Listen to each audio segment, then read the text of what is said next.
Muito bem, ao meu lado já está aqui o Dr. Ismael Alves dos Santos, ele que sempre traz as dicas e informações sobre os direitos e deveres do consumidor. Ele gosta de sempre frisar, não é só direito, Jacques, tem os deveres também, né? A pessoa tem que cumprir. A gente já vem numa série de episódios, né, falando sobre os direitos dos consumidores e essa semana a gente vai falar do quê, doutor? Boa tarde, Jackson. Boa tarde a todos. Nós estamos com o objetivo de falar hoje um pouquinho a respeito dessa questão da reciprocidade das obrigações. Justamente nessa linha que você se referiu, é muito comum que todos nós falemos sempre muito só nos direitos. E como você disse, a gente tem uma preocupação de frisar bastante a questão dos deveres, porque o cumprimento dos deveres é que faz com que as relações sejam pacíficas. Todo contrato existem direitos e obrigações de ambas as partes. Então, o cumprimento dessas obrigações por ambas as partes torna aquele contrato pacífico, consensual e muito tranquilo. Então, os conflitos todos, pode verificar, eles se originam geralmente do descumprimento desses contratos. Daí a nossa insistência em ficar o tempo todo falando cumprimento de obrigações, cumprimento de obrigações, cumprimento de obrigações, mudar um pouco o foco, né? Direito, direito, direito, tá bom, e obrigações? Agora, as pessoas pouco, no Brasil ao menos, leem contrato, né? É uma dificuldade muito grande. E aí depois, claro, há um descontentamento, uma revisão e também há direito, a brecha é um direito também para essa revisão, mas o ideal é que as pessoas pudessem, né, antes de assinar qualquer coisa, entendesse bem também suas obrigações antes de se comprometer, não é verdade, doutor? Correto. Essa questão, Jackson, da leitura ou não, ela também, na verdade, assim, a gente, na prática, observa que ela não faria muita alteração. Por que não faria muita alteração? Porque boa parte das pessoas, na leitura dos contratos, não tem ainda a condição de interpretar exatamente o que cada cláusula quer dizer.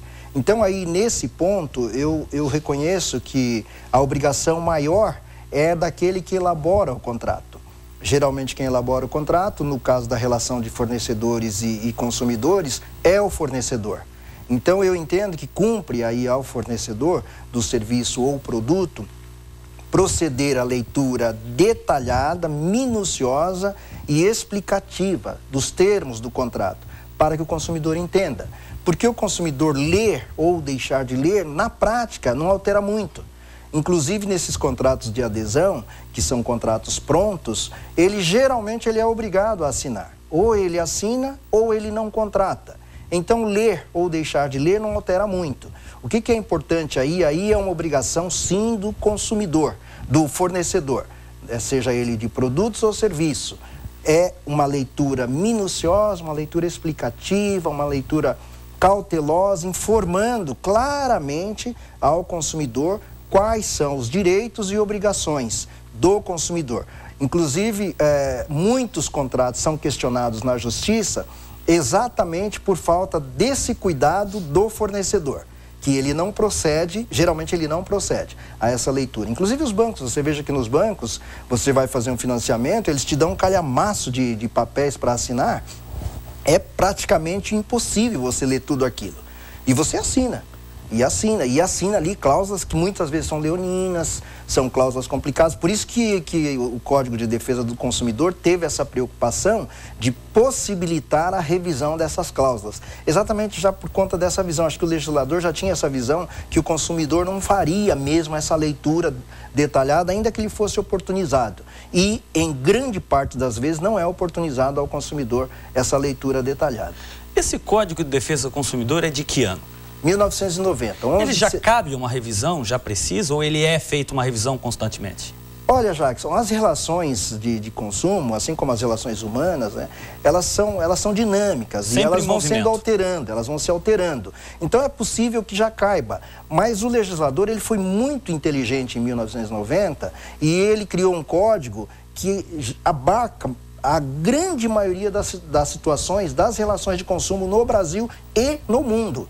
O código é tão interessante que o código já tinha previsões ali voltadas, inclusive, para essas questões de internet, que são temas muito atuais. Então, é um código, eu avalio o Código de Defesa do Consumidor, que é a Lei 8.078 de 11 de setembro de 90, como um código muito moderno, um código muito interessante e com uma capacidade de absorção de situações práticas muito grande. Mas essas revisões, elas são razoáveis e à medida que elas vão acontecendo, vão se criando leis novas, inserindo, então é muito tranquilo isso. Existe muito o que se fala, né? Eu fui lá, comprei, estou ciente, assinei o contrato, então eu vou ser obrigado a cumprir esse contrato. Tem como a pessoa deve pedir uma revisão? Um financiamento de uma moto, por exemplo, ele parcelou em 48 vezes, 36 vezes, e no meio do caminho ele começou a se questionar sobre o que ele assinou. É possível recorrer no direito? É possível recorrer, mas não é muito razoável resultados favoráveis aí ao recorrente, no caso o demandante, quem propõe esse tipo de ação, por conta disso que você falou. A pessoa ela não foi obrigada à contratação.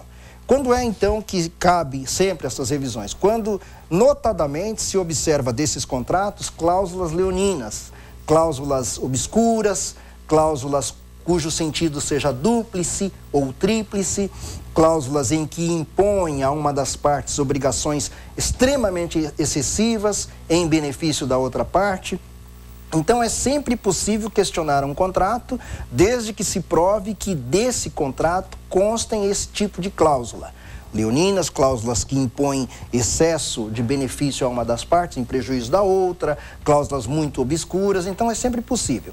Agora, essa situação que você coloca do ponto de vista prático, ela geralmente não é contemplada, ela não é abarcada nessas situações. Por quê? Porque esses contratos são muito publicados, eles são muito conhecidos, sabe-se, inclusive, a maioria das pessoas sabe inclusive, quais são os indexadores que corrigem as prestações. Então, é um contrato difícil de ser questionado.